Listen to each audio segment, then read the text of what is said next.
and welcome to another episode of It's a History Podcast. I am your host, Madison, and this week I am joined by Doron Keren to speak about his grandfather Ignacy Chiger's book, Beneath the Lightless Sky, Surviving the Holocaust in the Sewers of Lvov, a survival story of a family of four who sought shelter in the sewers during the Nazi occupation of Poland. Before we get into this conversation, I do want to let you know that some of the topics discussed may be uncomfortable for some listeners. Within this episode, we discuss murder, torture, and death, including that of an infant. With that, let's get into the conversation. Recording in progress.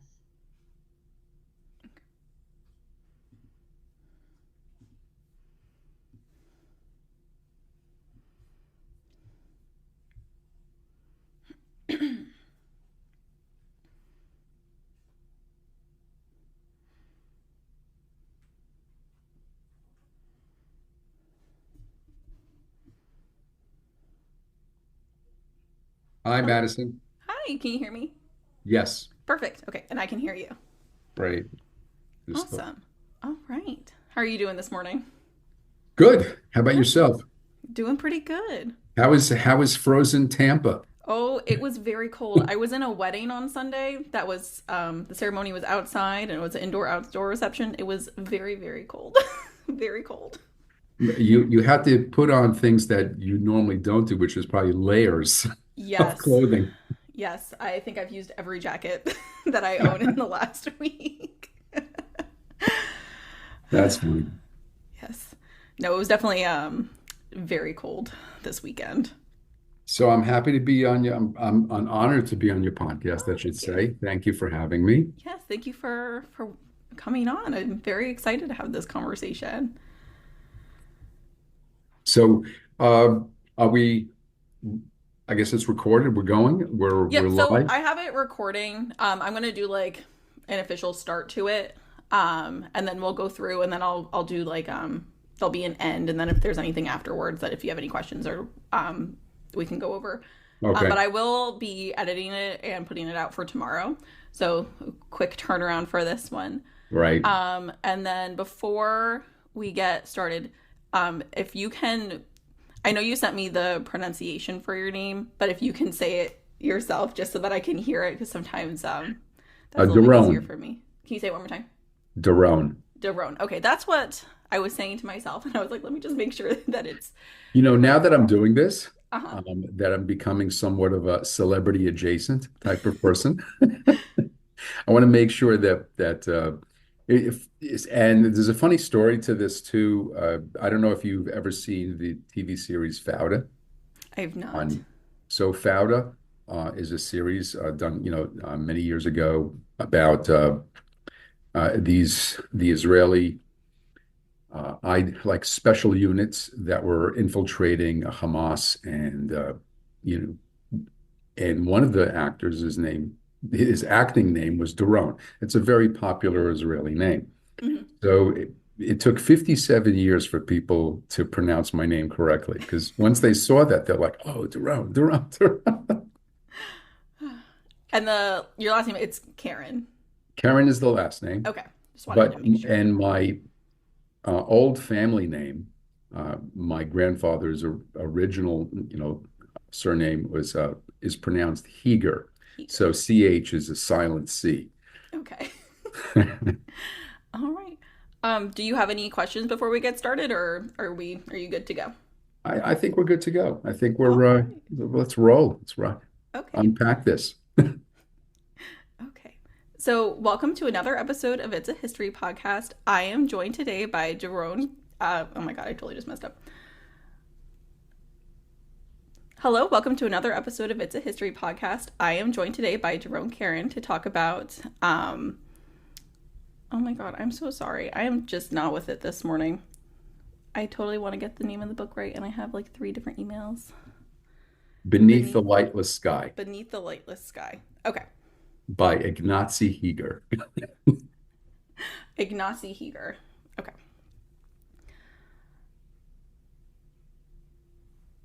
I am joined by Doron Keren to talk about his grandfather's book, Beneath the Lightless Sky by Ignacy Chiger. Doron, if you want to introduce yourself quickly. Sure. First, I want to Thank you, Madison, for inviting me on your podcast. It's an honor to be here. I am the grandchild, the grandson of Ignacy Chiger. Ignacy Chiger orchestrated an escape during the Holocaust. Um, his family was living in the sewers of Lvov for 14 months. So when the war broke out in 1939, first the people don't really, some people don't really understand the history of what happened during that time. So uh, before the war broke out, you had uh, a pact. It's called uh, a pact between Germany and the Soviet Union, or the Russia, Molotov-Ribbentrop Pact, and they essentially divided Poland in half. You had the eastern half, which was the German half, and I'm sorry, the western half was the German half, and the eastern half was the Soviet. Lvov, which is the city that my uh, family grew up in, on my mother's side, uh, happened to be on the Soviet side, and that city today is called Lviv, is part of Ukraine. Then it was Lvov, Poland. So the Russians came in, and 2 years later, after the Russian occupation, the Germany broke the pact and rolled past the Russians and took over the rest of Poland on their way to Russia. So my family went through, especially my grandfather, went through a horrific journey for several years, first under the Soviets and then under the Germans. Under the Soviets, it was more of a psychological torture. Under the Germans, it was physical torture and murder, annihilation. When it was, I'll say this, the Germans used to have certain what they call actions, essentially scheduled killings of thousands of Jews in the ghetto that was formed at the time. During a period where the Jews sensed that the final action was going to occur, my grandfather orchestrated a plan to dig through the barracks of the basement of barracks, situated near the sewer system. So him and a couple of other people that he trusted, they dug 22 feet through and hit the sewer tunnel dead on. Now you have to imagine what the main sewer system was like, the main pipe. You had maybe a 6 to 8 foot river, essentially, with a large vaulting over it, and you had two sidewalks, narrow sidewalks on either side. Now, if you dug and then you hit this vaulting too high, you're essentially falling into the river, and that would be the end of you. So they had to really, really hit the right spot so they'd landed on the sidewalk. That was an amazing feat to begin with. Just digging it, you're getting rid of the dirt and digging through concrete and nailing it dead on. People wonder, well, how is this done? How did this? How could I was shocked to figure out, to understand, like, how did he know? Like, of course, reading the book, he tells you that Yes. it wasn't just luck or chance. He used to sit on a hill overlooking what then it was called the Peltver River. after World War One, and he watched Italian prisoners build this sewer tunnel and essentially build part of the city on top of this river. So this is an exposed sewer system, and now it's buried underground. Um, so he remembered, decades later, that there was a certain building that was built close to the sewer system, and he figured that if I dug through the basement of that building at a certain angle, I could hit it. And that's what happened. So um, they spent, no one knew that it was going to last 14 months. There were 20 people that went down into the sewer with my family. 10 ultimately came out. And then there's a long story to what life was like in the sewer for 14 months. Yes, I'm reading through your grandfather's story, even starting from the beginning when during like the Soviet rule in his area of Poland, and just how it happens kind of slowly over time, and things just change for the worse as the years keep going, until he does ultimately make the decision that they need to get out of there and they need somewhere else to go, because they got out of there in like the nick of time. Like it was like the day that they left, that would have been not a great day if they had stayed.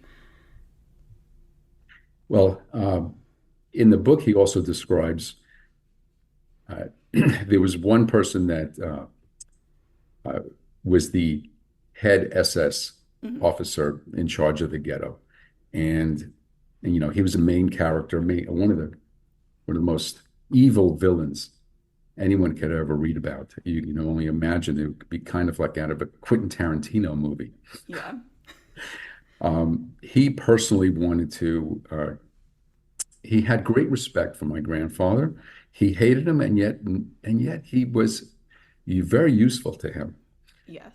That was one of the amazing parts of the book as well. The relationships with the Soviet leader of then what was called the NKVD, today's KGB, and following him came a psychopathic killer uh, for the Germans.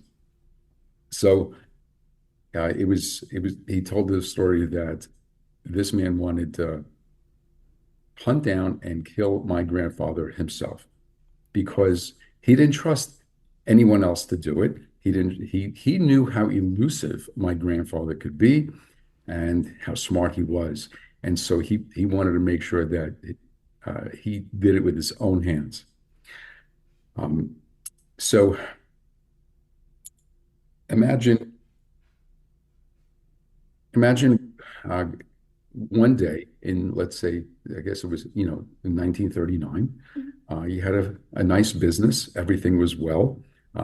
He describes how life was before the war, how this was a Renaissance city. It was uh, a city like Vienna, for instance, you know, um, and beautiful fountains and just gorgeous, gorgeous city. And they had a business. He was a textile merchant. It was a family business, and they did quite well. Uh, Imagine, for your listeners, if you walk into your business one day and there are soldiers there, and they ask you, or they tell you, to hand over your keys, that you no longer own this business because you are part of the bourgeois, and this is the people's business now. Yeah. This is government business.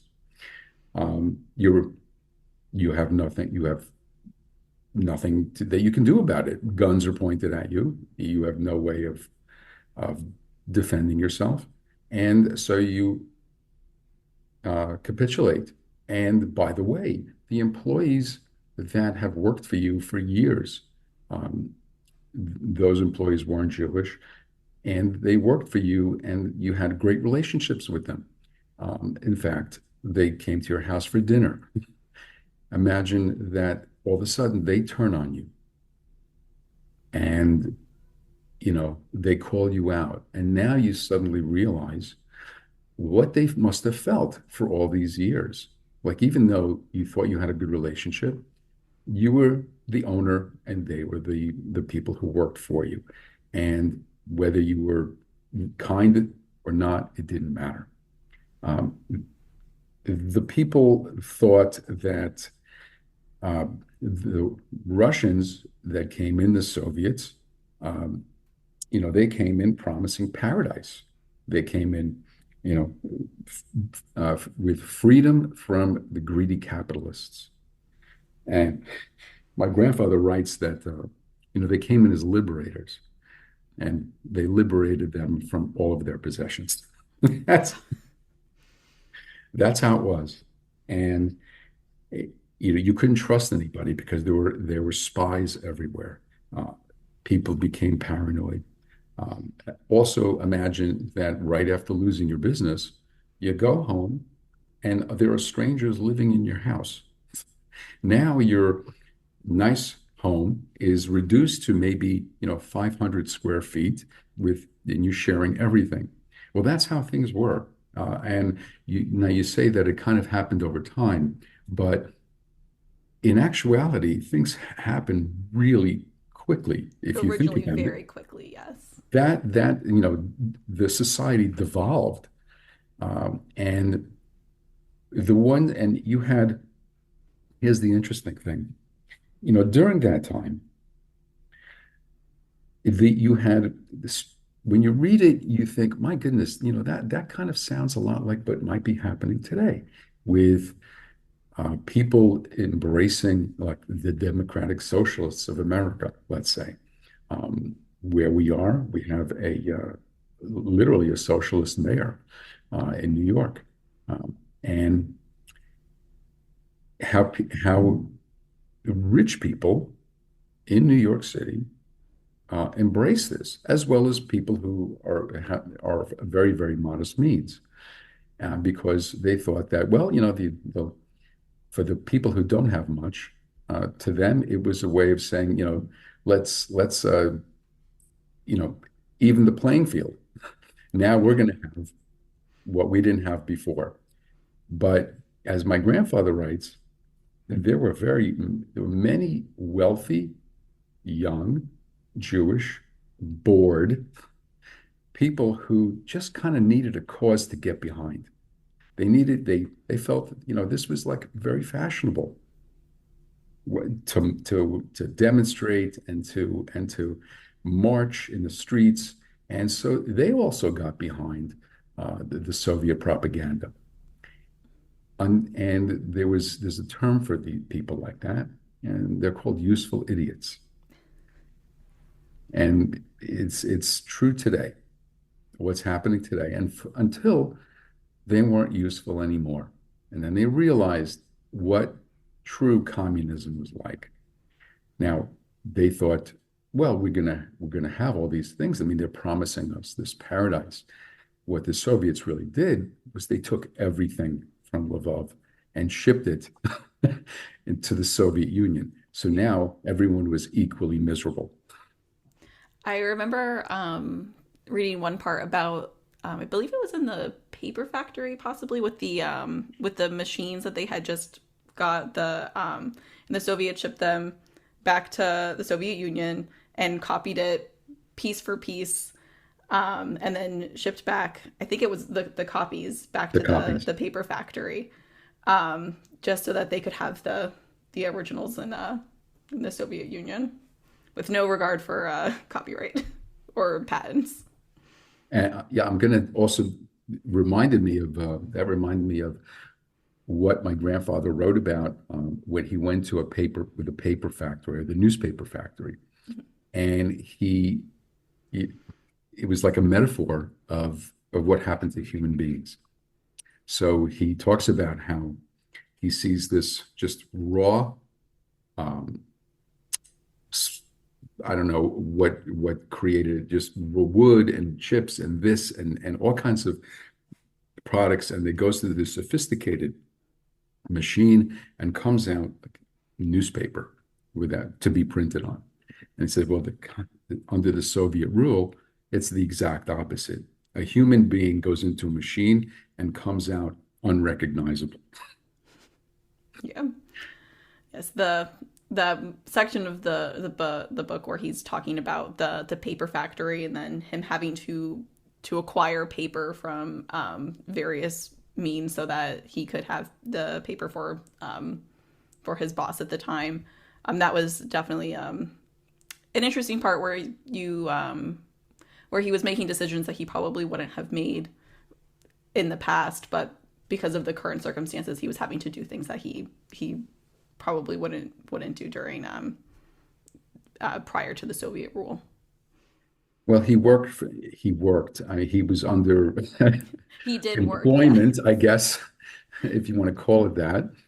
Had no choice uh, he, for a tyrannical monster who, under the Soviet regime, communism, if you wanted to thrive through communism, it was all black market and bribery. That was the way to do things. So he became very adept at procuring goods like the paper, like anything else, and because he was a procurer of goods to begin with in his real occupation at his store. So he knew a lot of people. He knew where to get things, and so he used his skill set to navigate around this monster and do his bidding. Now, of course, some of the bidding was way he had to do things he really didn't want to do and shake down people in ways just so he can acquire the products for this man. And that's it's an unfortunate way of doing business, but he had no choice. He really didn't. Yeah. Because as he tells his story and he goes from the Soviet rule to when the Germans were in charge, when he was doing all those various tasks for the man who was in charge of his village, the ghetto. And there's towards the end he talks about having to renovate a house in like 3 days or some impossible amount of time. He manages to get all these people together to do the work so that they can keep going another day. So imagine having someone who, can kill you at any moment, and did kill thousands of people, relished in it. Mm-hmm. This was like it was. I mean, there was not enough blood that could satiate. His name was Joseph Grzemik, Hauptstandführer Joseph Grzemik, the SS commander of the ghetto during the Nazi occupation of Lvov. Now, again, my grandfather made himself important, so he did it for the Russian comrade who ran the NKVD in Lvov, and now he's doing it again. And Grzemik played this like sick cat and mouse game with him, and he put him through tests to see how far he could push him if he can get these tasks done on time. That was his game. Now, if he couldn't get them done on time, well, that was the end of him. But somehow my grandfather managed to finish these seemingly impossible tasks. One of them, before the house was renovated, he asked them to build a kitchen. Remember that scene when I want a kitchen built, a working kitchen with a dining hall. So, and I want to entertain. I want to bring my fellow Nazis and entertain them. So I think that was about a 24-hour turnaround time to get that done. So, my grandfather knew many people in the trades, and, they successfully somehow built a working kitchen, served food in a complete the dining hall when Jemek asked his fellow Nazis, "Now, how long do you think it took to build something like this?" And they responded, it'd probably be like a couple of months to do this. He goes, 24 hours. That's what my Jews did. That's what I got them to do. So this was, and then the finale was restoring that house at the edge of the ghetto when they had uh, just a few days to renovate an entire house. And there were a couple of really, really shocking Quentin Tarantino-esque scenes. I when they After a few days, when the tradesmen, the workers were exhausted, and the sun came out, and they just sat down for a couple of minutes and put their faces to the sun, just to relax and enjoy the sun in their face. And unfortunately, Joseph Jemek came by and saw them sitting and put the rifle, but the barrel of the rifle on my grandfather's shoulder, and he had a automatic machine gun, and killed them all right there on the spot, just for resting, because they weren't working. And then when the deadline was up, and he came to the house and he saw my grandfather applying varnish to the banister, and he puts his hand on the banister, and he looks at his hand and he goes, "Well, this is wet. It's not." He goes, and my grandfather said, "Well, all that has to happen is that you have to just let the varnish dry, and we're done. The house is complete." He said, "Nope, you didn't finish on time." So he had his henchmen take him to the gallows, along with a cobbler who made shoes for Jemek. They were just a little bit too tight. I think that's probably worthy of a hanging, don't you?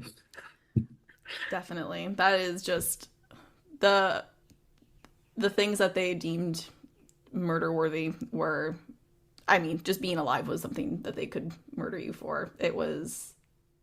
But it was beyond even murder. I mean, he toyed with him, torture. constantly tortured him and toyed with him. And when the noose was around his neck, and just before my grandfather was about to pass out, he whispered in his ear, "I'll let you live another day." I mean, what kind of person does this to another human being? This is what he did. And that's when he decided that we've got to get the hell out of here somehow. We can't do this anymore. And he came up with the idea of digging into the sewer. Yes. Do you wanna talk about their time in the sewer? Absolutely. So my the difference between we didn't talk about my mother's book at all, and that book is called The Girl in the Green Sweater.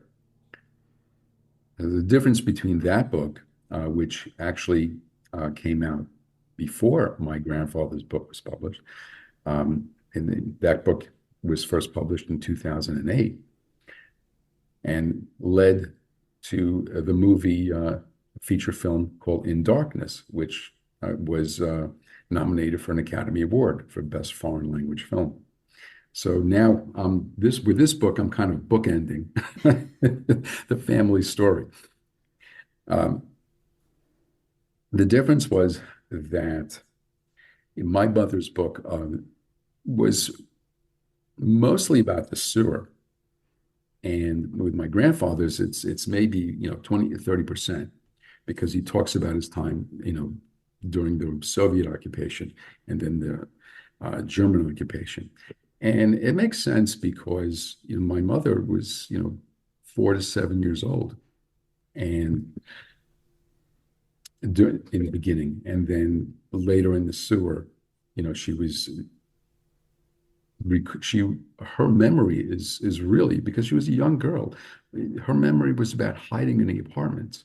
She wasn't venturing outside. She wasn't working like my grandfather. My grandfather had to keep them alive, had to keep them hidden, and also had to provide for his family.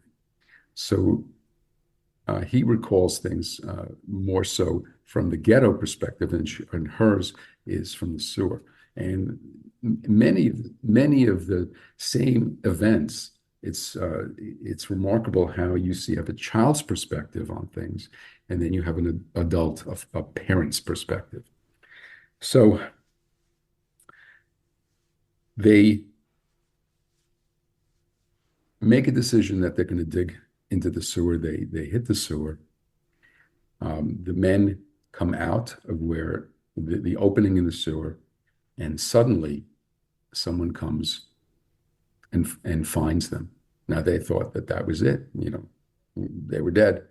It turned out that a sewer worker and his co-workers came upon them. Shockingly, they found people that shouldn't be there. And my grandfather, being very quick-witted, struck a deal with this gentleman. His name was Leopold Socha. And this was a financial transaction. He said, I have a certain amount of money that I'll give you to keep us alive. Find us a spot that we could stay in the sewer. I mean, imagine that. Yeah. And bring us food, and we'll pay you for it. So they agreed, and no one knew that they were going to be there for 14 months. I mean, they thought maybe weeks, a couple of months, maybe tops, but 14 months. Never seeing daylight, never breathing fresh air, in constant danger. You had floods, fires, and the most interesting part, and this is why I'm going to veer off for a second and tell you that I'm also working on a TV series based on both like my mother's perspective and my grandfather's perspective. Again, one event, two perspectives, but the sewer part, you have a very dark, disgusting place, a hellhole. And yet you have a fight for power. You have people that are, struggling to survive, that need to cooperate, that need to work together. And there's a fight for power. My grandfather was the leader, and, there was another man that was, that wanted to be leader, essentially. And then the different personalities of the people who were there. You had incredible events. And one woman that was part of this group went down. And of course, when you go down into the sewer, you're not taking luggage with you. Everything you own is on your back. You're wearing everything. And she wore a very big coat. And she was hiding the fact that she was pregnant. And ultimately, she gave birth because, it was time. Yeah. And what you would imagine being a joyous occasion was almost like their nightmare, because the crying baby would give everyone away, and then they would be killed. So she decided to take her own baby's life. And it's tragic. I mean, it really is. There was so many events that happened down there. My grandfather, to feel human, to feel like they were human beings, he wrote plays. Yeah, he wrote, there were satirical plays, and he wrote poems, and they recited them, and they also celebrated the holidays. They lit candles. The sewer workers brought them candles. and just to have some sense of humanity in a horrible, horrible place. They lived, their friends were, I shouldn't say friends, but they lived amongst rats, thousands of rats. And they would fight to preserve the food so the rats wouldn't get to them. But they lost every time. They just couldn't keep these creatures away because they were very, very smart. As a matter of fact, he describes in one scene um, that my uncle, the youngest survivor there, um, 4 years old, 5 years old, he was sick, and the sewer workers decided to bring him eggs so that he could, drink like raw eggs to make his throat feel better. Um, they kept the eggs up on a shelf, and they noticed that one of the rats tried to take the egg. But of course, this is not something that a rat can handle. You can't grab the egg and walk on, with 2 feet and then walk on the other 2 feet. So couldn't move the egg. Suddenly, the rat put the egg on its belly and laid on its back, and another rat was pulling on the rat's tail to take the egg. And they thought, like, this is incredible. They're like in anthropology 101, just watching the Just the genius power of of these observation. creatures. And it was almost entertainment for them. So they let him have the egg. um, the I have to talk about, when we talk about the sewer, I really have to talk about the savior. Now, you're someone who comes from the lowest station in life. Leopold Socha was a common thief. He was in and out of jail for most of his life, and he was a sewer worker. But he was also a devout Catholic, and being very pious. He watched my family, and especially my grandmother, who wasn't very religious, but she wanted to light the candles on Sabbath. And he grew attached to my family, so much so that when the money ran out, and eventually it ran out, because They were there for a long time. they were there for a long time, he decided, um, the other workers didn't want to do it, but he decided that he would carry it to the end. See this through the end. Why? Because to him, this was redemption for all his sins. And if he saves this family, if he saves this group of 10 people, then this was his way of getting into heaven. And I'll tell you something else. And I don't think this is really not in the book, but this is how my grandmother felt the day she died. She thought this man, Leopold Socha, was an angel sent from heaven. I'm going to give you goosebumps now. So, like an angel, he shows up out of nowhere when they first break into the sewer. There he is, and then he saves them because he was, this was a redemption for him. And a year later, he was killed, run over by, after he saved them, after this ordeal was over, a year later, tragically, he was run over by a car, and his body lay over a sewer manhole, and his blood ran into the sewer.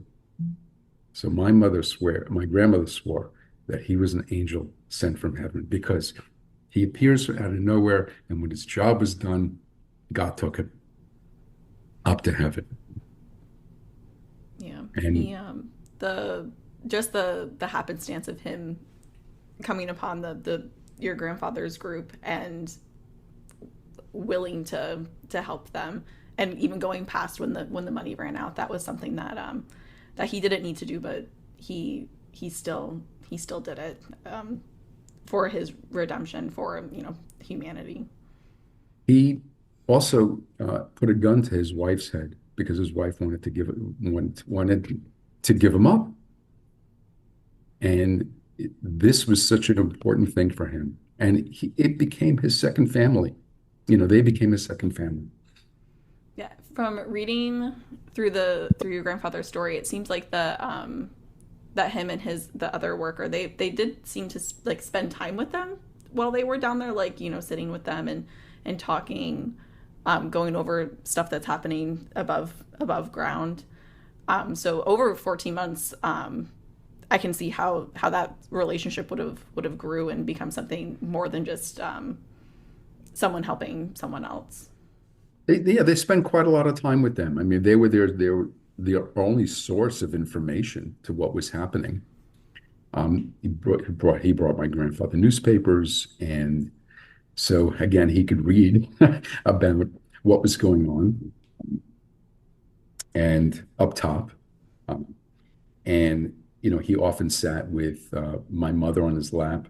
My mother loved and by the way, my mother's still alive, and she doesn't speak as much as she used to, but she is involved. And I'll get to that in a second. But she, at one point, got very melancholy. She became very, very depressed in the sewer. She stopped speaking, and he took her to a place where he could just open the manhole slightly and let her breathe in some air and see this, let her see that there's light outside. And that brought her back, and that helped her so much. He was a second father to her. She says so today, loves the man. Now, when the movie In Darkness came out, there's a whole backstory to that. But in post-production, she was asked if she liked everything, if it was all good, if it was true. I'm gonna take a step back because that may be a little confusing. So many years ago, this first story came to light back in like 1988. There was a BBC production, a documentary. Back then, there were 4 survivors, so they were all interviewed. The Margulises, my grandmother, and my mother, 4 remaining survivors. And from that came a book by the name of In the Sewers of Lvov. And it was written by a fellow named Robert Marshall. Robert Marshall and my mother, had an agreement, and years later, he optioned the book, and was paid royalty for that, but he didn't tell my mother anything about that. So when Agnieszka Holland, the director and the producer, found out, it was shocking to them. How do they find out? They asked Robert Marshall if there were any living survivors. Was anyone left? And he said no, knowing my mother was still there. And only at the very end of the production did Agnieszka Holland find out that my mother was alive. And so they met, and the producer and director were just like livid. But how could you let this go? You don't mention that there's somebody who's still alive that can verify everything. And they asked my mother if there's anything about this story that you don't think is right or should be. He goes, I'll scrap the whole thing and start all over again. That's how upset they were. And now the story really is dedicated to Leopold Socha, the righteous, as we call the righteous Gentile. It revolved all around him. He was the lead. And my grandfather got somewhat of a diminutive role. Uh, and I was kind of, I wasn't too thrilled with that. But she said, "Oh, it's okay. It's okay because he was like my second father, and absolutely make this a tribute to him." And so it was. And it was, uh, I think, one of the highest grossing movies ever in Poland at the time in 2011. And again, it was nominated for an Academy Award. So I can't say enough about who this man was, his character. My grandfather gives him a spectacular tribute, and he to be so brave and come from such a place, you from and carry out such an incredible feat at risking your own life and life of your family. I can't say enough about who this person was and the character that he had. I forgot what the question was. um, you were talking about your mother's book and the film that came out of that Right, one. right. So that's the in essence the In Darkness. It was inspired by my mother's book. That's how that came about. Um, and uh, th- you know, growing up um, as a child of survivors, right? So both. I don't know if you knew this, but both my parents were survivors. My father has a different story. That's going to be another book, hopefully one day. Uh, so I grew up in a family of survivors. Like everybody knew in my family were survivors. It when you're growing up as a little kid, you really don't notice too much. But as I started to get a little older, I kind of knew that there was a difference between my parents and uh, other households, other parents.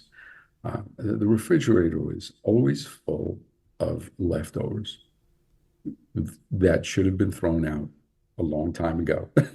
They're well past their expiration date. And I was always told, and I had to finish everything on my plate. And to this day, I do that. I leave nothing behind. And I think that, kind of trauma is carried over from generations. I mean, obviously, my trauma is not the trauma that they went through, but the things that I do today, I look back and I'm like a Boy Scout. I'm prepared for everything. I When I park the car, I back into the spot. When I sit in the restaurant, I sit facing the front door. Uh, and I always tell my kids, you've got to, look up, be alert, head on a swivel. You know, if you're going to text in the subway, make sure your back is against the wall. So I think it was just it became innate for me to be like that, and that could be carried over from what they had to go through and how they had to be mindful of everything, and especially preserving food because they didn't know when they were going to eat again. So it was really important to finish everything in your plate. Yeah, it's your upbringing is a sort of a reflection of what happened in your mother's childhood, having experiencing the food insecurity, and then having to go to making sure that nothing goes to waste. That's something, especially something that like people whose grandparents were alive during like the Great Depression. I have my family is all different ages, so some of the like the older cousins, their grandparents that are different from my grandparents, they experienced the food insecurity of that time, and they did the same thing. The food is always still kept a little bit past when it's supposed to be around, and things just don't get thrown away because you never know if you'll need it. It's so true. It really is. Um, you know, when I was young, living at home with my parents, as a tween, let's say. I my parents spoke about their survival, but and which is kind of unusual because many survivors did not talk about it. They didn't want to. And in my mother's book, she talks about that when they moved from Poland to Israel in 1956, when Poland opened its immigration migration to for Jews to anywhere they wanted to go. Uh, Everybody that came from from Europe, every single person that arrived in Israel, imagine that, every single one was a survivor. It's not like they weren't born there. They just, and so everyone had a story, and no story is better than the next. Everyone survived, and they didn't want to talk about it. They wanted to just move forward. They're like, okay, we lived through this, we made it. Now let's move forward. Now let's build a life. Let's build a country. And that's what they decided to do. So when, but when my parents moved to the U.S. in 68, 1968, that is. Yeah. I started to hear bits and pieces, but there was no chronological order. It was just, oh, this happened to us, and this happened to us, and this, and this, and this. It really wasn't until I read my mother's book that I understood the story from start to finish. I was like, wow, why didn't I know this before? I mean, I knew this event and that event and this event, so I'm very familiar with it, but I just didn't know it chronologically. When my mother wrote her book with co-writer, ghostwriter Dan Paisner, he told me that there were papers all over the room, and that was my grandfather's original manuscript. Of course, it's written in Polish, so he couldn't decipher it. So she would pick out parts of his manuscript. That manuscript is this book, and Beneath the Lightless Sky. Now, I was just, again, shocked that for the first time I had read this. I knew her story from beginning to end, the survival story. So, again, growing up, it was like, this is like crazy little thing, and this, and I also, looking back on it as an adult, and as a child, I don't think you really understand what's going on. There are certain sounds that affected my mother, like a thump.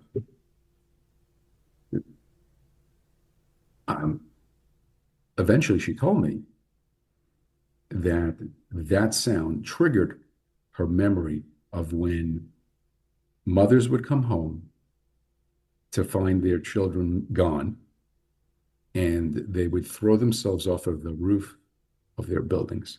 And that sound is their bodies hitting the pavement. And that happened a lot. Yeah. And that stuck with her. That's really, that triggers her. The sound of rushing water really triggers her, because that's when the floods came through the sewers. And it was up to her neck. And my grandfather had to hold up both children up the ceiling of the sewer pipe. But miraculously, it never took them and killed them. So all these little miracles, all these little things, it's just, I don't know. Sometimes I'm not really a religious person, but is it divine intervention? I mean, you read through his book, and the part where they were still in the ghetto, and they went to see a psychic, and the psychic, there were several people, including family members and others. Then they asked the question, who would survive the war? And he pointed to two people, my grandmother and my grandfather. And they survived. In fact, I'm gonna give you some incredible statistics. My son and I, we decided to what are the odds of our family, that one family surviving? And you know, from his book, he writes that there was 150,000 Jews that Yes. lived in Lvov before the war. 260 people survived from 150,000. Of the 260 people, there was only one family with two kids that survived, and that's my family. So we created this odds funnel, and uh, through AI, this pulls it from all records. Mm-hmm. So the odds of a someone who is Jewish to survive in Poland was only 10%, the borders of Poland at the time. Mm-hmm. The odds of surviving Auschwitz was 12%. The odds of a family of four surviving in Lvov was 0.016%. That's 1 out of 6,250. That's crazy. Is it divine intervention? I mean, and then the story of Soha, the angel. I mean, there's got to be something to that. There just has to be. And, I retired a few years ago. I was a dentist, full-time and a half, constantly working. Mm-hmm. And, I retired I was sick, so I had to retire. But I just didn't want to sit around and do nothing. That's not me. I'm always moving. Mm-hmm. So I happened upon the Polish edition of my grandfather's book. And then then I had the translation in front of me. And when I read the translation, I knew my purpose. I knew I had to tell this story because this is something that, he put down, and he wrote this down to be told, not to be preserved in some, library someplace that nobody could access. And I found my purpose, and especially after October 7th, I felt a calling, a sense of duty. And I'm not kidding. I really did. Mm-hmm. And I first started my journey to get this story out. I wanted to create and develop a TV series because I thought that, well, this is the best way of the most eyeballs I can get to see the story. to know this story. And it's such an incredible, set of events that only can be told in a series format. Mm-hmm. But as I was working with my screenwriter, his name is Charles Kipps, and he said to me that really the best way to get a series done these days is, to option a book. And so you got to get this book published. And so I did. I went that route, and I sent it to a publisher within about a week's time. She turned around and said, "I'm going to publish a book. This is an incredible story." And everybody that I've come, like you read yourself, you're like, wow. Mm-hmm. It's something, it's a story that I haven't read before. I have read quite a few like World War II kind of memoir-esque books about stories of survival, and this one is definitely different. It's not too many that I have read are from from anyone who's lived in Poland. A lot of them are like more Germany, more like the country of Germany-esque survival stories, and this is something that I think is that will be a good addition for people who have read other stories of survival to have this specific story of survival in their repertoire of reading. I mean, just let's picture ourselves walking across the street, and let's say you're walking over a manhole cover. Can you imagine that there would be people living there underneath your feet for 14 months? I mean, So, and here's the thing, my mother would say that it it wasn't the people that survived weren't necessarily the smartest or the strongest. They were the most adaptable, Hmm. those who can adapt to their surroundings. Now, I said that 20 people went down into the sewer. Uh, Many of them couldn't take it and they left and were killed. Some died in the sewer. So both a sanctuary and a grave. Yeah. Yeah. The reading about when I can't remember her name, but it was like someone's mom had passed away in the sewer, and they had to take care of the body after her passing. That was that part, and the part with the woman who gave birth. Those were two parts that were a little more difficult to read. Weren't they? It's so sad. Yeah. Um, I mean, well, about that woman who passed away, they call her the grandma, right? Hmm. Um, Again, personalities of the people that went down there. There was one fellow by the name of Weiss who was fighting for power with my grandfather. He left his wife and child in the ghetto to die, and he took his mother and a young girl down into the sewer. I mean, can you get a better Hollywood, story than this? There's so much going on. There's really so much going on. Tragic, sad, happy. You have we've got heroes, villains, and a happy ending that you can't get more Hollywood than that. Yeah, it is. It's definitely when the series is done, it's definitely something that will be that I would like to watch.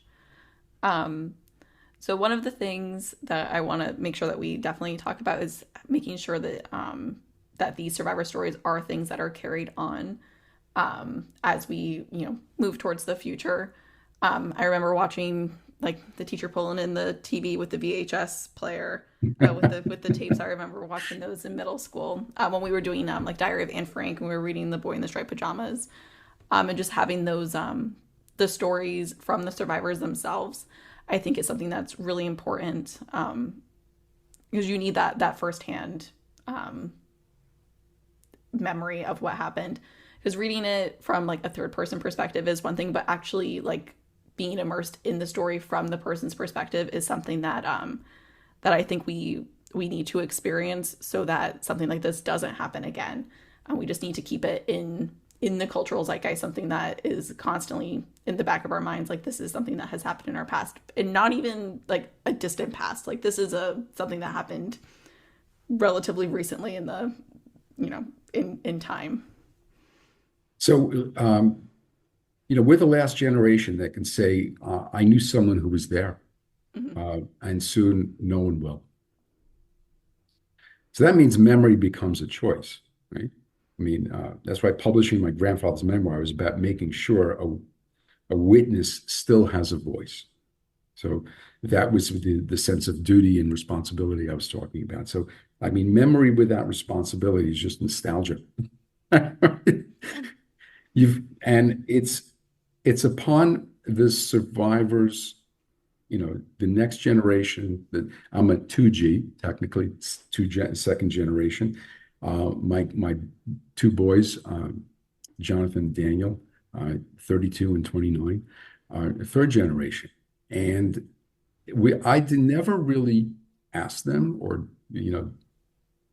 demanded of them. This was their choice to get involved in organizations that will that will make sure this story or these stories, all the stories, are never die. They become the witnesses. And as a matter of fact, my mother's part of this incredible project called the Witness Project, and it's a local JCC and the UJA Federation created this project to put high school kids together with survivors, immerse them in their stories. um, for several months. And they put on this production at the very end in a large theater. Maybe about 1,000 or more people show up. So they know their story so well that they actually act it out as best they can. And I think that I talk to these kids and they think this is the best thing they've ever done in their lives.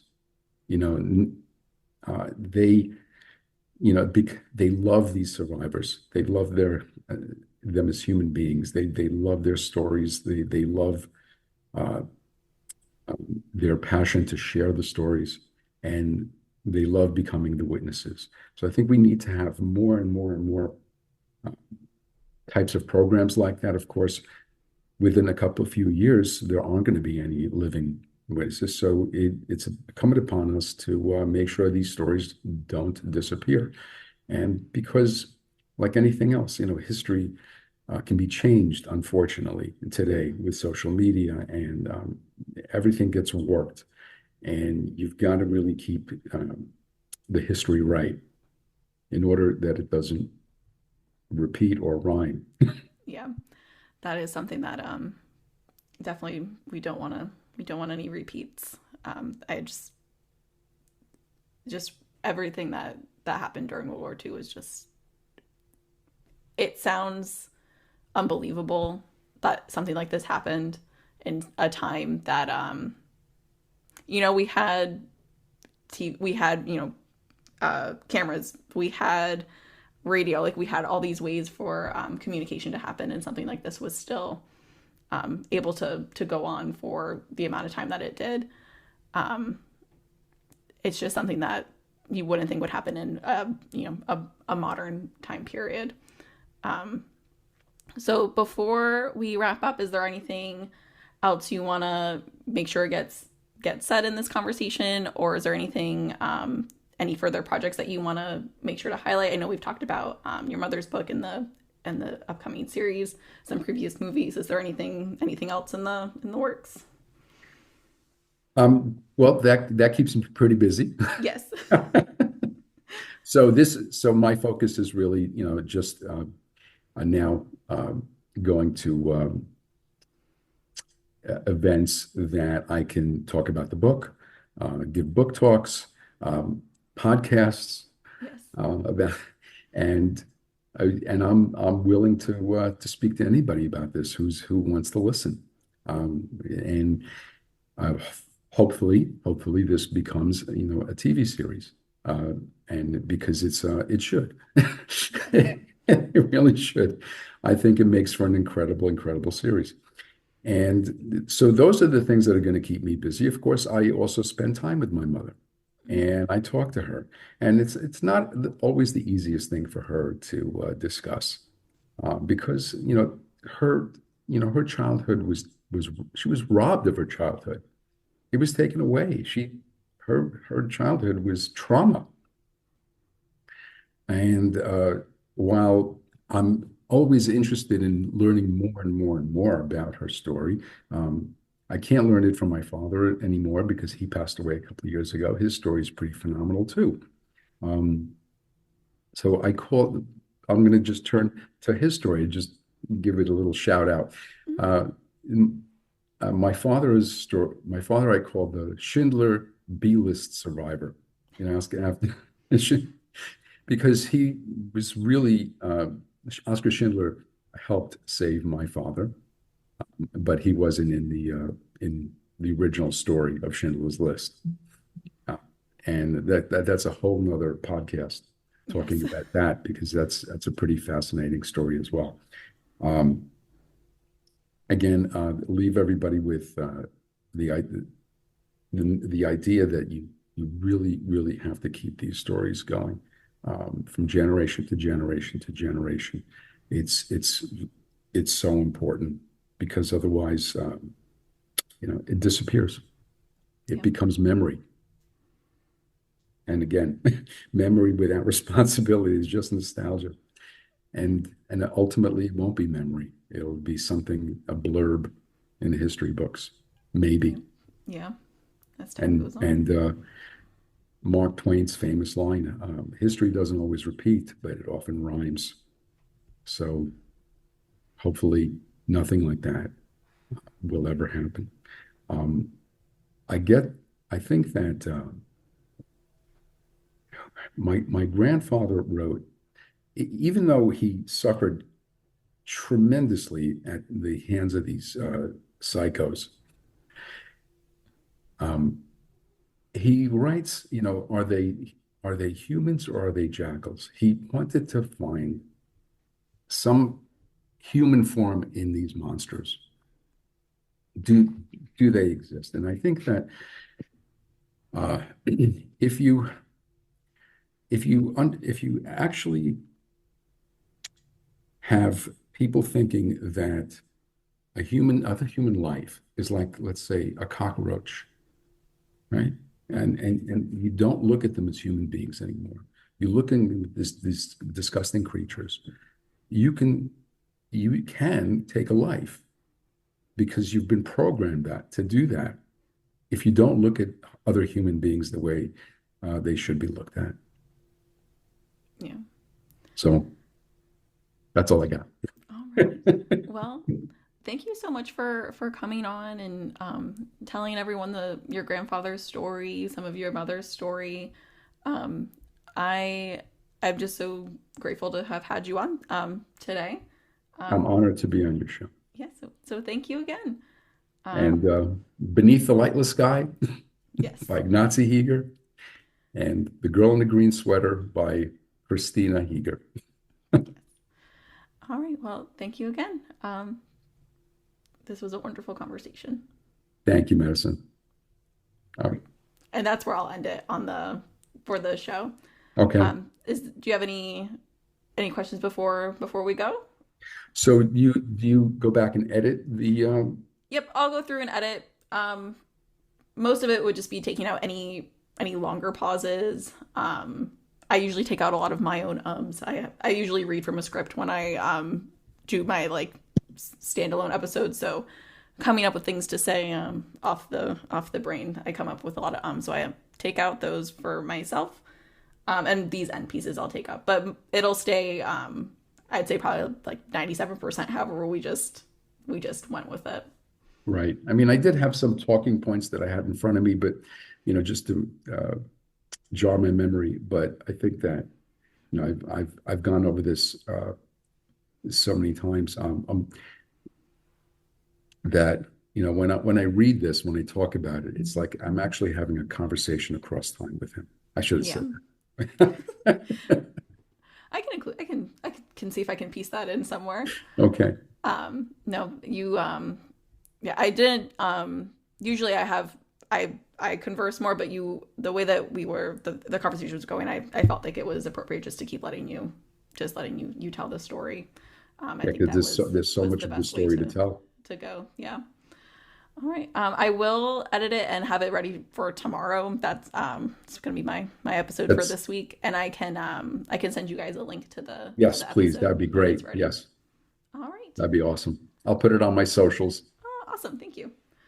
All right. Well, if you don't have anything else, I think we're. So you can find me at Beneath the Lightless Sky. Perfect. Okay. My Instagram.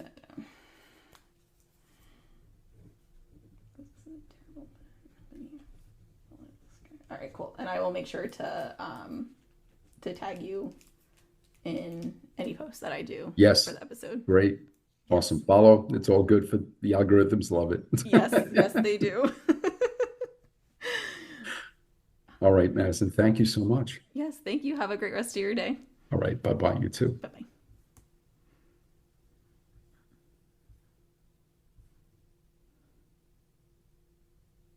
Thank you again to Doron for coming on the show and sharing his family's story of survival. You can find Doron online at Beneath the Lightless Sky on Instagram. I will also include a link to the book below. Thank you for listening to this week's episode. If you liked what you heard, head over to Spotify or Apple Podcasts and leave a review. If you have any questions, comments, or topic ideas, you can email me at itsahistorypodcast@gmail.com. You can also find me over on Instagram and Threads at It's a History Podcast. Thank you again for listening to this week's episode, and I hope to have you in the next one.